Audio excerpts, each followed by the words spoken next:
Hi there. I'm Brody Barcode. I'm Ryan James. And welcome to the Parlor. How you doing, sir? Doing good. How are you, sir? Tasty. He is tasty. How are you people out there? Are you guys tasty too? We've got ourselves another review. Our first review of us being back. We are back. Season 2. And we are glad to be back after a long hiatus because of everything that we have detailed in our welcome back video. Yeah. Tale of Tales is on Tubi. It is a great... Free. Most people that go on Tubi assume that most things are free. It is free. It's free, everybody. This is great. Don't have to pay for a subscription. No, you don't.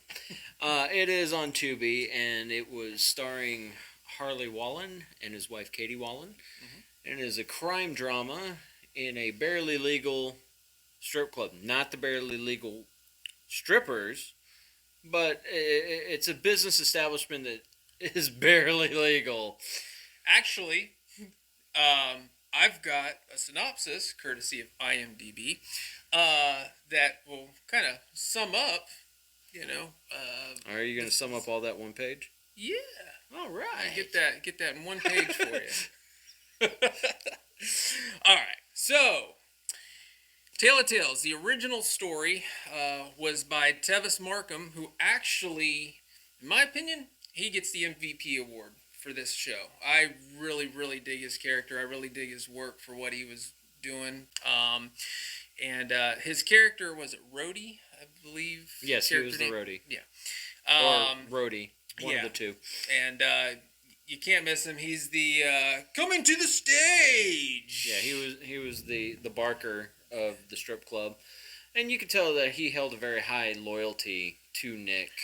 Yeah. And has been with him for working with him for a very long time. Yeah. And like I said, Tevis, he did a fantastic job playing this character. The show itself, written by Steve Capizza and Harley Wallen, and the episodes are directed by Harley Wallen. Yep. So with regards to the synopsis, Tale of Tales is, or I should say Tales, which is the name of the club. Yes. Is not a white-collar gentleman's club. It's a borderline legal bar, as you were talking about, with topless dancers and a back room where anything goes for the right price. Cha-ching, cha-ching. Nick, who's actually played by Harley Wallen, the owner, keeps Tales afloat by taking advantage of the desperate women who dance for money and the desperate men who pay for female attention. When a dead body shows up in the bathroom, Nick's control begins to unravel. Hunted by an ambitious, relentless cop, Nick's enemies begin to surround him. He must decide how many friends to sacrifice in order to now save himself. So what's your thoughts on that? You feel like that lined up pretty well for the synopsis? Yeah, I mean, we are waiting for a season 2 in order to kind of delve deep a little bit more into the structure and the relationships that are there within season 1. Katie Wallen, who plays Allison Olsen, or Allison Olsen, was it? Yes. I believe so. Hold on, I will check my note. Allison Olsen finds out that the dead body was her sister. Sorry, everybody. Small spoiler, but that is... Bit of a spoiler. But that's just giving the driving motive between her character. And she is seeking out to find out who killed her sister. Hence the relentless cop. Absolutely. And that is her main MO throughout the entire series. And digging and digging and digging. There are other forces that... I guess you could say the skeletons in the closet for Nick have started to emerge, and Nick is trying to find every way he can to exploit the situation to make things better for himself. Yeah. When we had interviewed Harley, he had mentioned some of the rigors that he had done throughout this, which I really commend him because I mean just the timing of it, just that of the realm of COVID, dealing with that. There was the budget. I mean, there was a lot. Oh yeah, there was a lot of moving parts, and the way that it was shot, very very well encapsulated. Like it was a very busy strip club. A lot of the cutaways made it look like it was much more full than it was.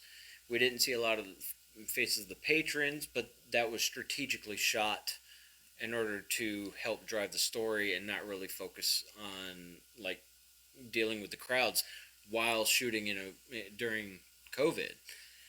And the cool thing, I mean, it had a very cool club environment that, I mean, it was constantly moving. Yeah. And whenever we met a new character, it was definitely shot to highlight those characters instead of making them feel like they're a throwaway character, just kind of showing up to move a story along. And there'd just be the one shot and that was it. No, we actually felt like they were given a good amount of time to help be a catalyst for something else and not just feel like it was just a walk-on, walk-off. Right. The rigors that in the story, having the multiple locations, primarily in Tales, which was great. I mean, my biggest question is, how does his wife feel having to deal with all these women in a strip club, either character-wise or his real wife who's playing the cop? I mean, if they get mad at each other, I mean, do they just go at it as in character or as two separate characters, and it's like it helped build all this? I mean, but it's obvious that they have a great working relationship. If you follow him on Facebook and his wife on Facebook, you can see that they have a wonderful family. So, I mean, something like this is still very controversial, and sometimes you kind of wonder how that works as a dynamic as performers.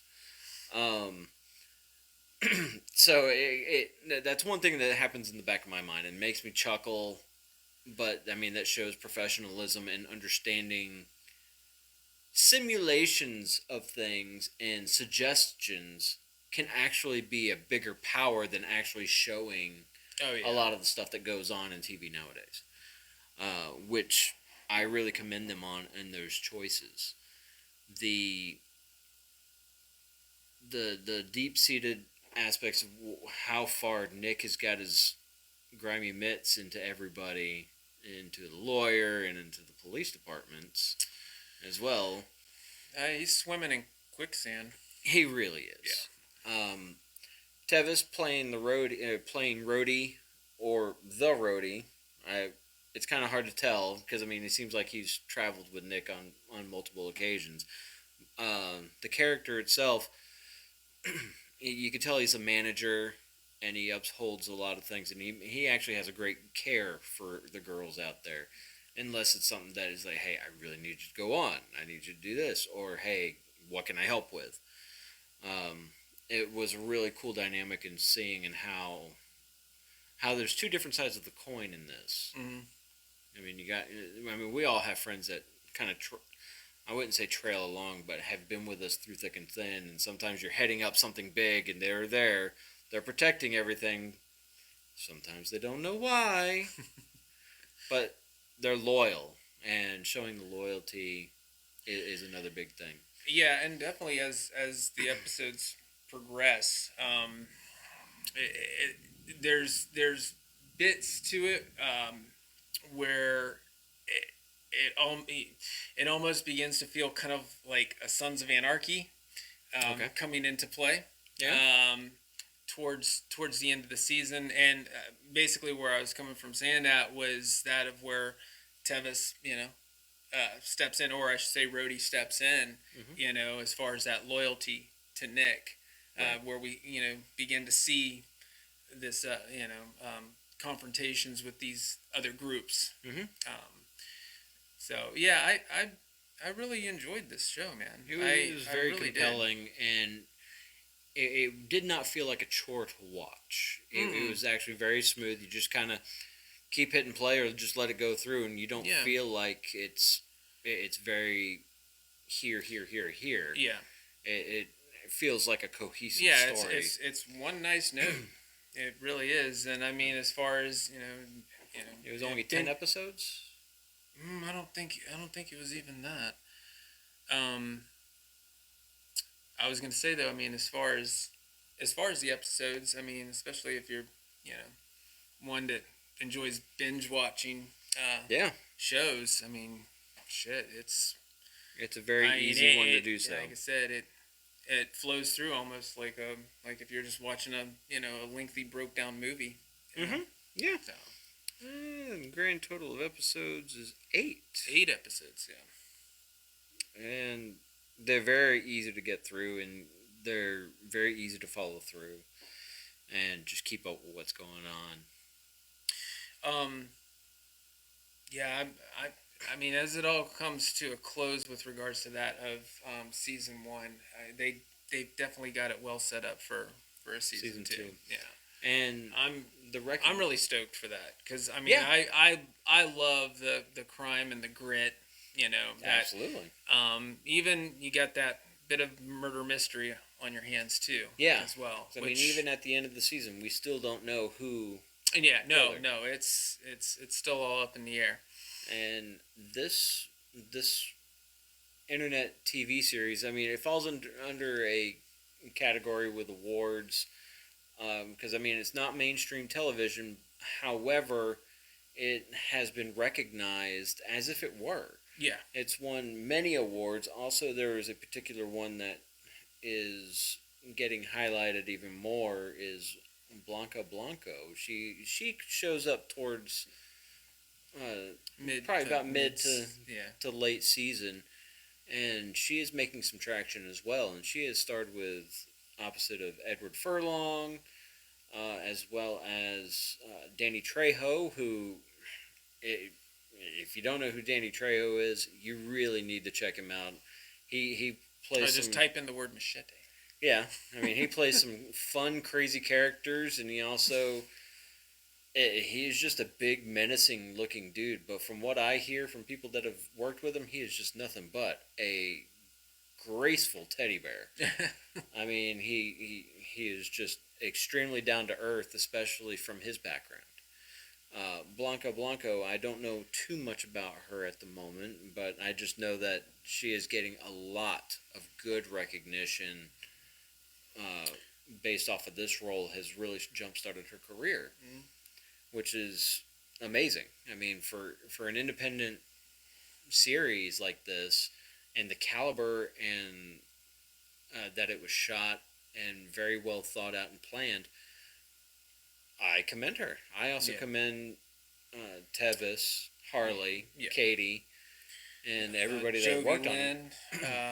Who plays Vicky? Yep. Jan Birch. Yep. He plays a dealer in this. But yeah, I mean, overall, it is a really, I mean, from the independent standpoint, it's a really fantastic show. Absolutely. It really is. And like I said, agree it more. Definitely keeps your attention. I mean, I know it did mine. Same and, here. Like you said, I mean, it is really easy to just kind of roll through. And I didn't even realize how far I was into it until I was almost done because I had to stop. Yeah. So, and when I finished it, I was still like, okay, I'm hungry for more. Yeah. And hopefully, sometime soon, Harley will be able to satisfy everybody's hunger. Yeah, throw out a little bit of news on when that season 2 comes out. Yeah. Definitely looking forward to it. Once again, it was a fantastic show. I really was into it. Absolutely. So that would conclude our Tale of Tales review. We hope you enjoyed it. If you like our content, please hit subscribe. If you know anybody that would like us to review a movie or be interviewed, show or movie, show, whatever, please feel free to email us or contact us via our social media because we're on Facebook and Instagram and Twitter.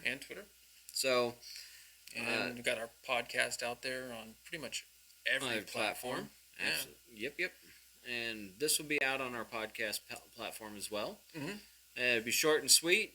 And whenever we have our next interview, which should be coming up in the next week or so, We've also got some more sketch episodes in the mix. So we've got a lot of content coming through. It's just taking us a little bit longer than we would have liked. Back up and running. Absolutely. Yeah. So thank you very much, everybody. Hit the subscribe button. Hit the like button. Tell us what you think. We'll see you next time. Have a happy one.